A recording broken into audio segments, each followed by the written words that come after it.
Throughout human history, we have searched for answers. We've built telescopes to peer into the cosmos, microscopes to examine the building blocks of life, and supercomputers to process vast amounts of data. Yet some questions, the oldest and most fundamental questions, remain as mysterious today as they were thousands of years ago. These are the questions that have haunted philosophers since antiquity. Puzzles of existence that transcend time, culture, and scientific progress. Questions that, despite our technological advances, we still cannot definitively answer. Welcome to the Stoic New Era. I'm Shamim, and today we're embarking on a journey through 5 of history's most profound philosophical mysteries. Questions that have challenged the greatest minds across millennia and continue to shape how we understand ourselves and our reality. By the end of our time together, you may not have all the answers. In fact, that's part of the beauty of philosophy, but you will have new ways of thinking about existence, consciousness, and what it means to be human. If this is your first time here, consider subscribing to join our community of thinkers and questioners. Let's begin our journey in ancient Athens with a legendary ship and a puzzle that has endured for over 2 millennia. The ship of the hero Theseus was preserved by the Athenians for generations. As old planks decayed, they were replaced with new ones. Eventually, every single original piece had been replaced. The ancient Greek philosopher Plutarch asked, "Is it still the same ship?" This isn't just a question about boats. It strikes at the heart of how we define identity itself. If I replace every part of something, at what point, if ever, does it become something new? And here's where the paradox deepens. What if we gathered all the original planks and reassembled them into a second ship? Which one would be the true ship of Theseus?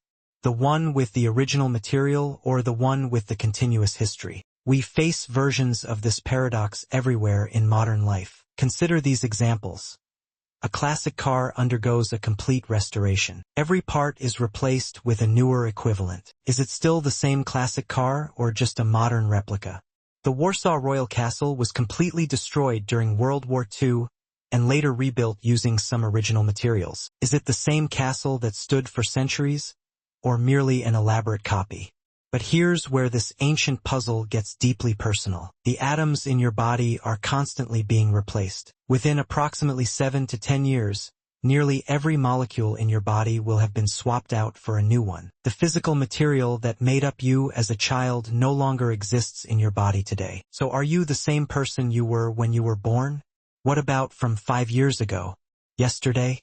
John Locke proposed that personal identity comes from psychological continuity, your memories and experiences creating an unbroken chain of consciousness. Thomas Hobbes suggested that identity comes from the formal organization of parts, regardless of what material makes up those parts. Today, this ancient puzzle has taken on new significance. If we could upload your consciousness to a computer, creating a perfect digital copy of your mind, would that digital entity be you? If we could teleport you by scanning your atoms and reassembling them elsewhere, would you be the same person who stepped into the teleporter? The ship of Theseus reminds us that even our most basic assumptions about identity may not be as solid as they appear. What makes something or someone the same across time remains one of philosophy's most enduring mysteries. Our next mystery comes from another ancient Greek philosopher, Zeno of Elea, who lived in the 5th century BCE. Zeno created several paradoxes that seemed to prove motion itself was impossible despite the obvious fact that things do move. His most famous paradox involves the legendary warrior Achilles. By the time Achilles reaches the tortoise's starting point, the tortoise has moved forward. When Achilles reaches that new position, the tortoise has moved again. This pattern continues infinitely. Achilles must always reach where the tortoise has been before he can overtake it. Since there are infinitely many such points, Zeno argued that Achilles can never overtake the tortoise. But this defies common sense and everyday experience. We know faster objects overtake slower ones all the time. So where's the flaw in Zeno's reasoning? Zeno had another similar paradox called the dichotomy paradox. Before you can walk the full distance to a destination, you must first walk half the distance. Before you can walk half the distance, you must walk a quarter. Before a quarter, an eighth, and so on infinitely. Since there are infinitely many distances to cross, you can never even begin to move. In yet another paradox, Zeno argued that an arrow in flight must be motionless at each instant. After all, at any single moment in time, The arrow occupies exactly its own length of space. It doesn't have time to move. If it's motionless at every instant, how can it ever be in motion?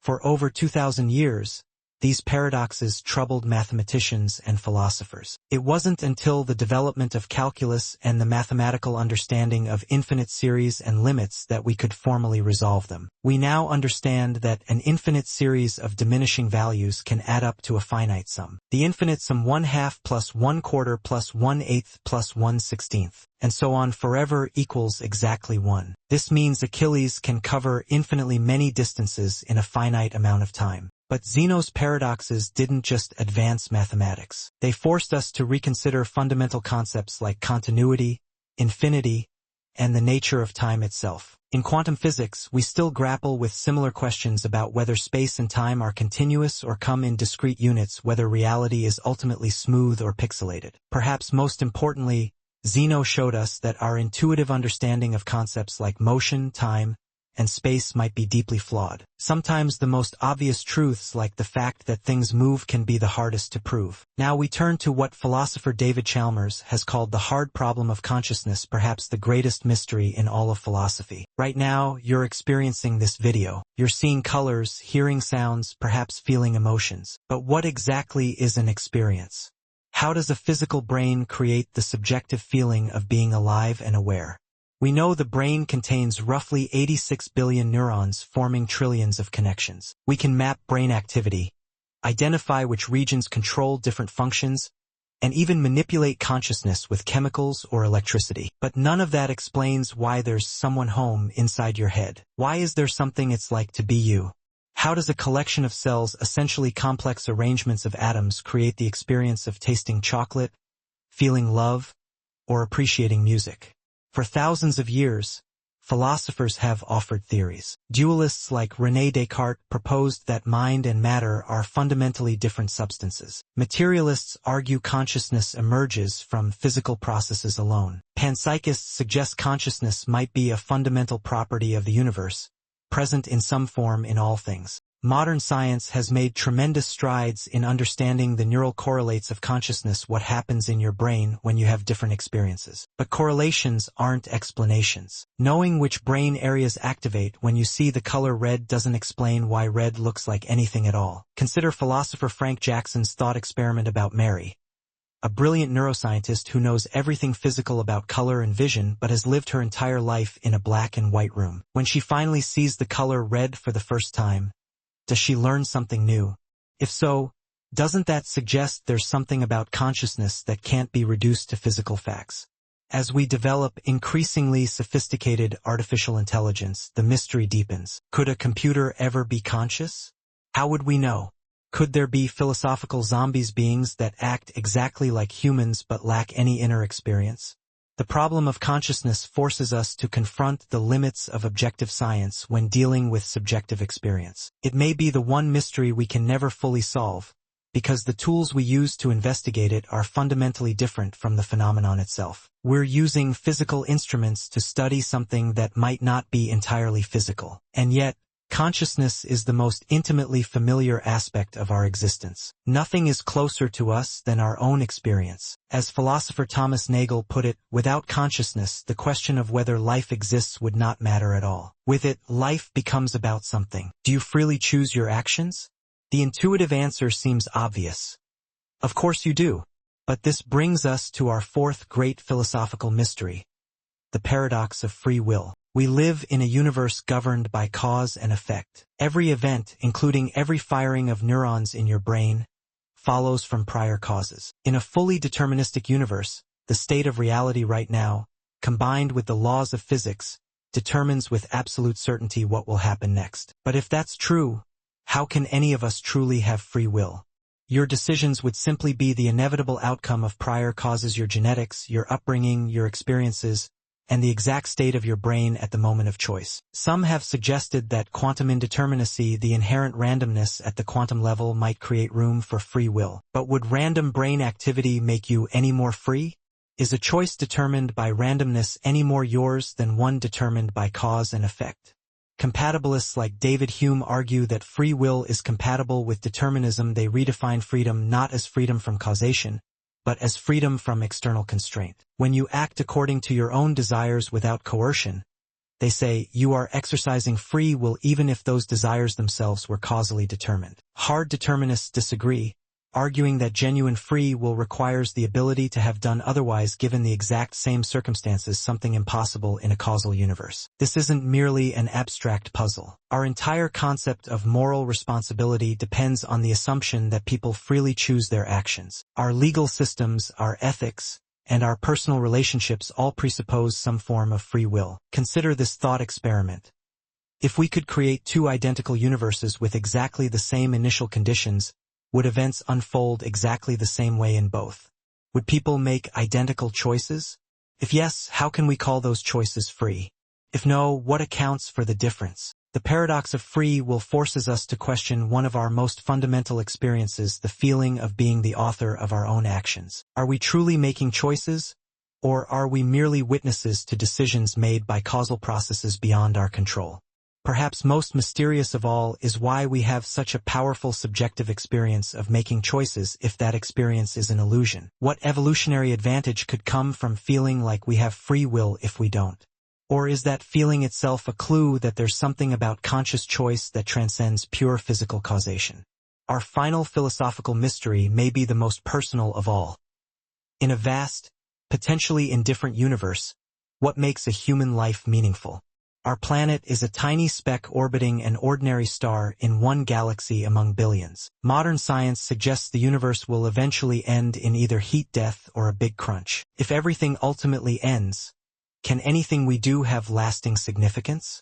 This question has haunted philosophers throughout history. Is meaning something we discover in the world, or something we create? Does meaning require permanence, or can something matter deeply even if it doesn't last forever?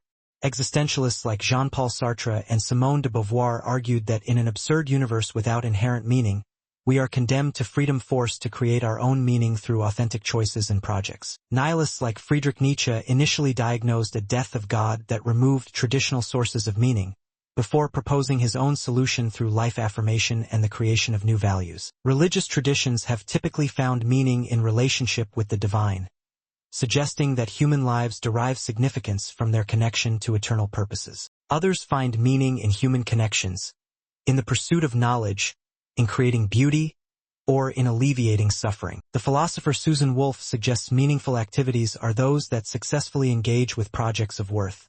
That meaning comes from active engagement in projects of positive value. Albert Camus compared life to the myth of Sisyphus, condemned to eternally push a boulder up a mountain only to watch it roll back down. Camus suggested we can find meaning even in such apparently meaningless tasks through the dignity of perseverance and the absurd joy of the struggle itself. What makes this philosophical question so profound is that it cannot be answered through pure logic or empirical investigation. Science can tell us how the universe works, but not why it matters. Even if we solved every scientific mystery in existence, we would still face the question of what makes life worth living. Perhaps what's most mysterious is not that meaning is hard to define, but that we seek it at all. In a universe of matter and energy, how did creatures evolve that crave not just survival but significance? Is the human search for meaning itself a clue about the nature of reality? Whether meaning is discovered or created, whether it requires permanence or can exist in transience, the question forces us to consider what truly matters to us beneath all the distractions and routines of daily life. These 5 philosophical mysteries: identity, motion, consciousness, free will, and meaning have challenged humanity's greatest minds for millennia. And while we've made remarkable progress in many fields of knowledge, these fundamental questions remain largely as mysterious as they were to the ancient Greeks. What makes these puzzles so compelling is that they aren't merely academic exercises. They touch the core of human experience: who we are, how we perceive reality, why we matter. They connect our ancient past to our technological future. The ship of Theseus paradox informs how we think about mind uploading and teleportation. Zeno's paradoxes helped develop the mathematics that power our digital world. The mystery of consciousness drives our understanding of artificial intelligence and the nature of mind. Perhaps the greatest wisdom comes not from having all the answers, but from asking better questions. As Socrates, one of the first great Western philosophers, said, The only true wisdom is in knowing you know nothing. These philosophical mysteries remind us that beneath the surface of everyday life lie profound questions about the nature of reality and our place within it. While we may never fully resolve them, the very act of contemplating these mysteries enriches our experience and deepens our humanity. Which of these philosophical puzzles resonates most with you? Share your thoughts in the comments below. If this exploration of philosophy's greatest mysteries sparked your curiosity, please consider subscribing for more journeys into the deepest questions of existence. In our next video, we'll explore how different cultural traditions around the world, from ancient China to indigenous wisdom, have approached these same philosophical puzzles with fascinatingly different perspectives. Until then, keep questioning, keep wondering, and remember that some mysteries are worth embracing rather than solving.